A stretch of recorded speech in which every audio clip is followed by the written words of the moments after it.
Hi hello ನಮಸ್ಕಾರ ಸ್ನೇಹಿತರೆ. ಏನಪ್ಪ ಅದು ಏನಾಗ್ತಿದೆ ಇಲ್ಲಿ? ಗೀತಾ ವಿಜಿ ಎಂಟ್ರಿ ಕೊಡ್ತಿದ್ದಾಗೆ ಅವ್ರಿಗೆ ಏನಾದರೂ ಆಘಾತಕಾರಿ ವಿಷಯಗಳು ಕಾದಿದೆಯಾ? ಈ ಕಡೆ ಆ ಹುಡುಗಿ ಯಾರ ಒಂದು ಆಶ್ರಯದಲ್ಲಿದ್ದಾಳೆ, ಈ ಕಡೆ ದಣಿಗಳ ಮುಖವಾಡ ಎಂಥದ್ದು, ಕರಾಳ ಮುಖ ಇದೆಯಾ ಬೆನ್ನಿಂದ, ಈ ಕಡೆ ಸುಬ್ಬಣ್ಣ ಸ್ಥಿತಿ ಏನಾಗ್ಬೋದು, ಈ ಕಡೆ ಗೀತಾ ವಿಜಿ ಮನೆಯಿಂದ ಹೊರಟು ರುದ್ರಾಪುರಕ್ಕೆ ಆಗಮನವಾಗ್ತಿದ್ದಾರೆ. ಏನಾಗ್ಬೋದು ಇದನ್ನೆಲ್ಲ ತಿಳ್ಕೊಬೇಕು ಅಂದರೆ ಈಗಲೇ ನಮ್ಮ ಚಾನಲ್ನ ಸಬ್ಸ್ಕ್ರೈಬ್ ಮಾಡಿ, ಹಾಗೆ ಒಂದು ವಿಡಿಯೋವನ್ನು ಪೂರ್ತಿಯಾಗಿ ನೋಡಿ. ಇಲ್ಲಿ ಸುಧಾರಾಣಿಯವ್ರನ್ನ ಫೈನಲಿ ಒಪ್ಪಿಸಿ ಗೀತಾ ಮತ್ತು ವಿಜಿ ಇಬ್ಬರು ಕೂಡ ರುದ್ರಾಪುರಕ್ಕೆ ಹೊರಟಿದ್ದಾರೆ. ಈ ಕಡೆ ರುದ್ರಾಪುರಕ್ಕೆ ಹೊರಟಿರ್ಬೇಕಿದ್ರೆ ಸುಧಾರಾಣಿಯವರು ಯಾವುದೇ ಕಾರಣಕ್ಕೂ ನೀವು ಸೂರ್ಯಪ್ರಕಾಶ್ ಮನೆ ಮಕ್ಕಳು ಅಂತ ಯಾರಿಗೆ ಕಾರಣಕ್ಕೂ ಗೊತ್ತಾಗಬಾರ್ದು, ನೀವು ಏನಂತ ಹೇಳ್ತೀರಾ ಅಲ್ಲಿ ಜನಗಳು ಕೇಳ್ದಾಗ ಅಂದದಕ್ಕೆ ಅಲ್ಲೇ ಬಂದಿರೋ ಟೂರಿಸ್ಟ್ ಅಂತ ಅಂದ್ಕೊಂಡು ಅಲ್ಲಿರೋ ಊರಿನ ವಿಷಯಗಳನ್ನ ತಿಳ್ಕೋತೀವಿ ಅಂತಾರೆ. ನೀವು ಅಂದ್ಕೊಂಡಷ್ಟು ಈಸಿ ಅಲ್ಲ, ಅಲ್ಲಿ ಜನಗಳು ಅನುಮಾನ ಬಂದರೆ ಖಂಡಿತ ನಿಮ್ಮನ್ನು ಬಿಡುವುದಿಲ್ಲ. ತುಂಬಾ ಎಚ್ಚರಿಕೆ ಎಂದರೆ ಯಾವುದೇ ರೀತಿಯ ಒಂದು ತೊಂದರೆ ಆದರೂ ಕೂಡ ಅಲ್ಲಿಂದ ಹೊರಟು ಬಂದ್ಬಿಡಿ, ವಿಶ್ವನ ತಿಳಿಸಿ ಅಂತ ಹೇಳ್ತಾರೆ. ಈ ಕಡೆ ಚಂದ್ರಿಕಾ ಹಾಗೆ ಶ್ರೀಕರ್ ಇಬ್ಬರು ಕೂಡ ನಾವು ನಿಮ್ಮ ಜೊತೆ ಇದ್ದೀವಿ, ಯಾವುದೇ ಕಾರಣಕ್ಕೂ ಗಾಬರಿ ಮಾಡ್ಕೋಬೇಡಿ, ಏನೇ ಆದರೂ ಕೂಡ ತೊಂದರೆ ಆದರೂ ಮೊದಲು ಇಲ್ಲಿ ತಿಳಿಸ್ಬಿಡಿ ಅಂತ ಹೇಳ್ತಾರೆ. ಈ ಕಡೆ ಸುಧಾರಾಣಿಯವ್ರಿಗೂ ಕೂಡ ಎಲ್ಲ ಒಳ್ಳೇದಾಗುತ್ತೆ, ನಾವು ಎಲ್ಲರೂ ಕೂಡ ಒಟ್ಟಿಗೆ ನಿಂತು ಹೋರಾಟ ಮಾಡೋಣ ಸುಧಾ ಅವರೇ, ಗಾಬರಿ ಬೀಳ್ಬೇಡಿ, ಎದುರುಕೋಬೇಡಿ, ನಾವಿದ್ದೀವಿ ಅಂತ ಶೇಖರ್ ಅವರು ಸುಧಾ ಅವ್ರಿಗೂ ಕೂಡ ಸಮಾಧಾನ ಮಾಡ್ತಾರೆ. ನಂತರ ಈ ಕಡೆ ಗೀತಾ ವಿಜಯ್ ಇಬ್ಬರು ಕೂಡ ಅತ್ತೆ ಮಾವ ಅಮ್ಮ ಮೂವರು ಕೂಡ ಆಶೀರ್ವಾದ ತಗೊಂಡು ಮನೆಯಿಂದ ಹೊರಟಿದ್ದಾರೆ ರುದ್ರಾಪುರಕ್ಕೆ. ಈ ಕಡೆ ರುದ್ರಾಪುರದಲ್ಲಿ ಪಂಚಾಯಿತಿಯಲ್ಲಿ ದಣಿಗಳು ಮಾತಾಡ್ತಿದ್ದಾರೆ. ಆ ಪೂಜಾ ಆರಾಧಕರು ಸೂರ್ಯಪ್ರಕಾಶ್ ಜೊತೆ ಸೇರ್ಕೊಂಡು ಅಥವಾ ಸೂರ್ಯಪ್ರಕಾಶ್ನ ಎದುರು ಹಾಕೊಂಡು ಏನಂತ ಗೊತ್ತಿಲ್ಲ, ಆದರೆ ಏನು ಆಗಿದೆ ಅಂತಕ್ಕಂಥದ್ದಂತೂ ನನಗೆ ಗೊತ್ತಿರೋ ಮಟ್ಟಿಗೆ ಅದೇ ನಿಜ. ಅವನು ಮಾಡಿದ ತಪ್ಪಿಗೆ ಸತ್ತು ಹೋದ, ಅವನು ಮಾಡಿದ ಪಾಪಕ್ಕೆ ಅವನ ಹೆಂಡತಿ ಹಾಸಿಗೆ ಹಿಡಿದು ಸತ್ತೋದ್ಲು ಕೊರಗಲ್ಲಿ. ಅವಳು ಮಾಡಿದ ತಪ್ಪಿಗೆ ಅವರ ಮಗಳು 4 ದಿನ ಇಲ್ಲಿ, ಇನ್ನೆಲ್ಲೋ 4 ದಿನ ಹುಚ್ಚಿಯಾಗಿ ಅರಿತಿರ್ತಾಳೆ ಅಂತ ಹೇಳ್ತಿದ್ದಾರೆ. ಆ ಹುಡುಗಿ ಕೂಡ ಅಲ್ಲೇ ಇದ್ದಾಳೆ, ತುಂಬಾ ಸ್ಟೇಬಲ್ ಆಗಿದ್ದಾಳೆ, ಅವಳು ಹುಚ್ಚಿ ಅಂತ ಅನ್ನಿಸಿಲ್ಲ. ಬಟ್ ನಮಗೆ ತೋರಿಸ್ದಾಗ್ಲೂ ಕೂಡ ಒಂದು 2-3 ಎಪಿಸೋಡ್ಗಳ ಹಿಂದೆ ತುಂಬಾ ಹುಚ್ಚಿ ಥರ ಕಣ್ಣೀರು ಹಾಕ್ತಿದ್ಲು, ತುಂಬ ನೋವು ಪಡ್ತಿದ್ಲು. ಬಟ್ ಏನು ಅಂತ ಗೊತ್ತಾಗ್ತಿಲ್ಲ.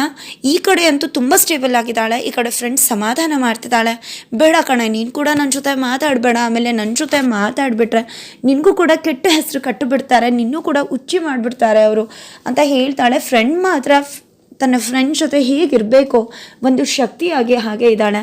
ಆದರೆ ತುಂಬ ನೊಂದ್ಕೊಂಡು ಅಲ್ಲಿಂದ ಹೊರಟು ಬಂದರೆ ಈ ಕಡೆ ಸುಬ್ಬಣ್ಣ ಅಂತಕ್ಕಂಥ ಒಬ್ಬರು ಅಲ್ಲಿ ಸೂರ್ಯಪ್ರಕಾಶ್ ಅವರು ತಪ್ಪು ಮಾಡಿದ್ದಾರೆ ಅಂತ ಹೀಗೆ ಹೇಳ್ತೀರಾ ನೀವು? ಬೂದಿ ಮುಚ್ಚಿದ ಕೆಂಡ ಇರಬಹುದು, ಅಲ್ಲಿ ಇನ್ನೇನು ಸತ್ಯ ಇರಬಹುದು, ವಿನಾಕಾರಣ ಸೂರ್ಯಪ್ರಕಾಶ್ ಅವ್ರ ಮೇಲೆ ಆಪಾದನೆ ಮಾಡೋದು ತಪ್ಪಾಗತ್ತೆ. ನಮಗೆ ಯಾವುದೇ ವಿಷಯಗಳು ಕೂಡ ಕ್ಲಿಯರ್ ಆಗಿ ಗೊತ್ತಿಲ್ಲ. ಸೂರ್ಯಪ್ರಕಾಶ್ ಅವರು ಏನಾದರೂ ತಪ್ಪು ಮಾಡುತ್ತಿದ್ರೆ ಖಂಡಿತ ದೇವಿ ಅವ್ರನ್ನ ಕರೆಸ್ಕೊಂಡು ಶಿಕ್ಷೆ ಕೊಡ್ತಾ ಇದ್ರು, ಆದರೆ ಶಿಕ್ಷೆ ಕೊಟ್ಟಿಲ್ಲ, ಅವ್ರು ಎಲ್ಲೋ ಸತ್ತಿದ್ದಾರೆ ಅಂದರೆ ಅವರು ತಪ್ಪು ಮಾಡದೇ ಇರಬಹುದು ಅಂತ ಹೇಳ್ತಿದ್ದಾರೆ ಸುಬ್ಬಣ್ಣ. ಈ ಕಡೆ ಸುಬ್ಬಣ್ಣ ಏನು ಹೇಳೋದು ಇರಬಹುದು, ಪ್ರಶ್ನೆಗಳಿಗೆ ಕೆಲವೊಂದು ಉತ್ತರಗಳು ಅದೇ ಸಿಗಬೇಕಾಗತ್ತೆ ಅಂತ ಹೇಳಿ ಈಗ ವಿಷಯ ಬಿಡೋಣ, ಆನಂತರ ಯಾವಾಗಾದರೂ ಕುತ್ಕೊಂಡು ಯೋಚನೆ ಮಾಡೋಣ ಅಂತ ಹೇಳಿ ಪಂಚಾಯತಿನ ಸ್ಟಾಪ್ ಮಾಡಿ ಸುಬ್ಬಣ್ಣ ನಿನ್ನ ನೋಡಿ, ನೀನು ಮಾತಾಡಿದ್ದನ್ನು ನೋಡಿ ತುಂಬಾ ಖುಷಿ ಆಯಿತು, ಬಾ ನಿನಗೆ ಬಕ್ಷಿಸ್ಕೊಡ್ತೀನಿ ಅಂತ ಹೇಳಿ ದಣಿಗಳು ಅವರ ಮನೆಗೆ ಕರ್ಕೊಂಡು ಹೋಗ್ತಿದ್ದಾರೆ. ಈ ಕಡೆ ಗೀತಾ ವಿಜಯ್ ಕಾರಲ್ಲಿ ಬರ್ತಿರ್ಬೇಕಿದ್ರೆ ವಿಜಯ್ ತುಂಬಾ ಖುಷಿಯಾಗಿ, ಯಾಕೆ ವಿಜಯ್ ಇಷ್ಟೊಂದು ನಗ್ತಾ ಇದೆಯಾ ಅಂತ ಕೇಳ್ತಿರೋದಕ್ಕೆ ಇನ್ನೇನು ಗೀತಾ, ನಾನು ಚಿಕ್ಕವನಿರ್ಬೇಕಿದ್ರೆ ನಮ್ಮ ಅಪ್ಪನ ಕಡೆ ತಿರುಗು ಕೂಡ ನೋಡ್ತಿರ್ಲಿಲ್ಲ, ಅವ್ರ ಆಸೆ ಏನು, ಅವ್ರ ವಿಷ್ ಏನು, ಅವ್ರು ನನ್ನ ಬಗ್ಗೆ ಹೇಗೆ ಕನಸನ್ನು ಕಟ್ಟಿದ್ದಾರೆ ಅಂತ. ಆದರೆ ಅಪ್ಪನ ಪ್ರೀತಿ ಅರ್ಥ ಆಗೋಕ್ಕೆ ಇಷ್ಟು ದಿನ ಬೇಕಾಯಿತು, ಆದರೆ ಇವತ್ತಿಗೂ ಕೂಡ ನನ್ನಪ್ಪ ನನ್ನ ಪಾಲಿಗೆ ಸತ್ತಿಲ್ಲ, ಇವತ್ತಿಗೂ ಕೂಡ ನನ್ನಪ್ಪ ನನ್ನ ಪಾಲಿಗೆ ಬದುಕಿದ್ದಾರೆ ಅಂತ ಹೇಳ್ತಿದ್ದಾನೆ. ಜೊತೆಗೆ ನನ್ನ ತಂದೆ ನನ್ನಿಂದಾನೇ ಅವರ ಆಸೆ ಕನಸುಗಳು ಈಡೇರಬೇಕು ಅಂತ ಅಂದ್ಕೊಂಡಿದ್ರು ಅನಿಸುತ್ತೆ. ಅಪ್ಪನ ಮುಖಾನೇ ಇಷ್ಟ ಆಗ್ತಿರ್ಲಿಲ್ಲ ನೋಡೋಕ್ಕೆ, ಮಾತಾಡ್ತಿರ್ಲಿಲ್ಲ, ಸರಿಯಾಗಿ ಉತ್ತರ ಕೊಡ್ತಿರ್ಲಿಲ್ಲ, ಬೇಜವಾಬ್ದಾರಿಯಿಂದ ನಡ್ಕೋತಿದ್ದೆ ಅಂತ ನಾನು ಇವತ್ತು ಅಪ್ಪನ ಕನಸುಗಳನ್ನ ಸಮಸ್ಯೆಗಳನ್ನ ಈಡೇರಿಸಬೇಕು ಅಂತ ಅಮ್ಮ ಎಷ್ಟೇ ಹೇಳಿದ್ರು ಕೂಡ ಅದನ್ನು ಸಿಟ್ಟದೆದ್ದು ಎಷ್ಟೋ ಕಷ್ಟಗಳನ್ನ ಎದುರಿಸಿದ್ರೂ ಪರವಾಗಿಲ್ಲ ಅಪ್ಪನ ಆಸೆ ಈಡೇರಿಸಬೇಕು ಅಂತ ಹೊರಟು ನಿಂತಿದ್ದೀನಿ. ಅದನ್ನು ನೋಡಿದ್ರೆ ನನಗೆ ಖುಷಿ ಆಗ್ತದೆ, ಅಪ್ಪನ ಕನಸು ಕೂಡ ಇದೇ ಆಗಿತ್ತು ಅನಿಸುತ್ತೆ ಅಂತ ಹೇಳ್ತಿದ್ದಾನೆ. ನಂತರ ಫೈನಲಿ ಇಬ್ಬರು ಕೂಡ ಒಂದು ಹಳ್ಳಿಗೆ ಬಂದೇ ಬಿಡ್ತಾರೆ. 2 ದಾರಿಗಳಿದೆ, ಯಾವ ದಾರಿ ಅಂತ ಗೊತ್ತಾಗ್ತಿಲ್ಲ. ಅಕ್ಕಪಕ್ಕದವ್ರು ಕೇಳಿದಾಗ ದಾರಿನ ತೋರಿಸ್ತಾರೆ. ಫೈನಲಿ ಇಲ್ಲಿ ರುದ್ರಾಪುರಕ್ಕೆ ಎಂಟ್ರಿ ಕೊಡ್ತಿದ್ದಾರೆ ಗೀತಾ ಹಾಗೆ ವಿಜಯ್ ಇಬ್ಬರು ಕೂಡ. ನಂತರ ಈ ಕಡೆ ನಡ್ಕೊಂಡು ಹತ್ಕೊಂಡು ಬರ್ತಿದ್ದಾಳೆ ಆ ಹುಡುಗಿ. ಅಷ್ಟರಲ್ಲಿ ಅವಳನ್ನ ತುಂಬ ಪ್ರೀತಿ ಮಾಡ್ತಿರೋ ಹುಡುಗ ಒಬ್ಬ ಇದ್ದಾನೆ, ಅವ್ನ ಫ್ರೆಂಡ್ ಜೊತೆ ಇದ್ದಾನೆ. ಫ್ರೆಂಡ್ ನೋಡೋಣ ನೀನು ಹುಡುಗಿ ಬರ್ತಿದ್ದಾಳೆ ಅಂತ ಹೇಳ್ತಿದ್ದಾಗೆ ತನ್ನ ಹುಡುಗಿನ ನೋಡೋಕೆ ಅಂತ ಹೋದರೆ ಅವಳು ನಿನ್ನ ಇಷ್ಟಪಡಲ್ಲ ಅಣ್ಣ, ಸುಮ್ಮನೆ ಆಕೆ ಅಂತ ಹೇಳ್ತಿದ್ದಾನೆ. ಫೈನಲಿ ಅವ್ರ ಜೊತೆ ಮಾತಾಡೋಕ್ಕೆ ಮುಂದಾದರೆ ಆಕೆ ಅಂತ ಅವ್ನ ಜೊತೆ ಮಾತಾಡೋಕ್ಕೆ ಇಷ್ಟಪಡ್ತಿಲ್ಲ, ಸುಮ್ಮನೆ ವಿನಾಕಾರಣ ನನಗೆ ಟಾರ್ಚರ್ ಮಾಡಿ ತೊಂದರೆ ಮಾಡಬೇಡ ಅಂತ ಹೇಳ್ತಿದ್ದಾಳೆ. ಏನಿದು ಅಂತ ಹೇಳಿ ಕೈ ಇಟ್ಕೋತಿದ್ರೆ ನೀನು ಯಾವ ನನ್ನ ಕೈ ಇಟ್ಕೊಳ್ಳೋಕ್ಕೆ, ಕೈ ಬಿಡು ಅಂದದಕ್ಕೆ ನಿನ್ನ ಮದುವೆ ಆಗೋ ನಾನು ಅಲ್ಲದೆ ಇನ್ಯಾರು ಕೈ ಇಟ್ಕೋತಾರೆ. ನನಗೆ ಇಷ್ಟು ಧೈರ್ಯ ನಿನಗೆ ಮದುವೆ ಆಗೋ ಹುಡುಗ ನಾನು, ನನಗೆ ಮಾತಾಡ್ತಿದ್ಯಲ್ಲ ನೀನು ಎದುರಾಗಿ ಅಂತ ಜೋರು ಮಾಡ್ತಿದ್ದಾನೆ. ಯಾರು ಹೇಳಿದ್ರು ನಿನ್ನ ಮದುವೆ ಆಗ್ತೀನಿ ಅಂತ? ನನಗೂ ನಿನಗೂ ಯಾವುದೇ ಸಂಬಂಧ ಇಲ್ಲ, ನಾನು ನಿನ್ನ ಮದುವೆ ಆಗೋದಿಲ್ಲ ಅಂತ ಆಕೆ ಹೇಳ್ತಿದ್ದಾಳೆ. ಏನು ಮದುವೆ ಆಗಲ್ಲ, ಈ ಊರಲ್ಲಿ ನನ್ನ ಬಿಟ್ಟರೆ ನೀನು ಯಾರೂ ಮದುವೆ ಆಗಲ್ಲ, ನಾನೇ ನಿನ್ನ ಮದುವೆ ಆಗಬೇಕು ಅಂತ ಹೇಳ್ತಾರೆ.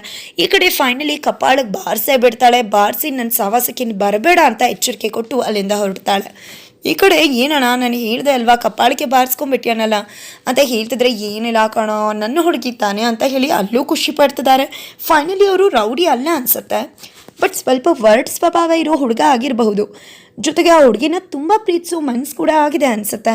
ಅದಕ್ಕೋಸ್ಕರನೇ ಅವಳ ಜೊತೆ ಮಿಸ್ಬಿಹೇವ್ ಕೂಡ ಏನೂ ಮಾಡಲಿಲ್ಲ, ಅಷ್ಟಾಗಿ ರೇಗಲಿಲ್ಲ. ಅದನ್ನೆಲ್ಲ ನೋಡ್ತಿದ್ರೆ ಮನ್ಸಾರೆ ಇಷ್ಟಪಡ್ತಿರೋ ಒಂದು ಒಳ್ಳೆ ಹುಡುಗ ಅನ್ನಿಸ್ತದೆ. ಈ ಕಡೆ ಇಡೀ ಊರೇ ಅವಳನ್ನ ಹುಚ್ಚಿ ಅಂತದ, 4 ತಿಂಗಳು ಇಲ್ಲಿದ್ರೆ ಇನ್ನೆಲ್ಲೂ 4 ತಿಂಗಳು ಅಲಿತಾಳೆ ಅಂತ ಅವಳ ಬಗ್ಗೆ ಒಂದು ತಪ್ಪು ಭಾವನೆ ಇದೆ. ಅವಳು ಒಂದು ಕಳಂಕ, ಅವಳು ಒಂದು ಶಾಪ, ಹುಚ್ಚಿ ಅಂತ.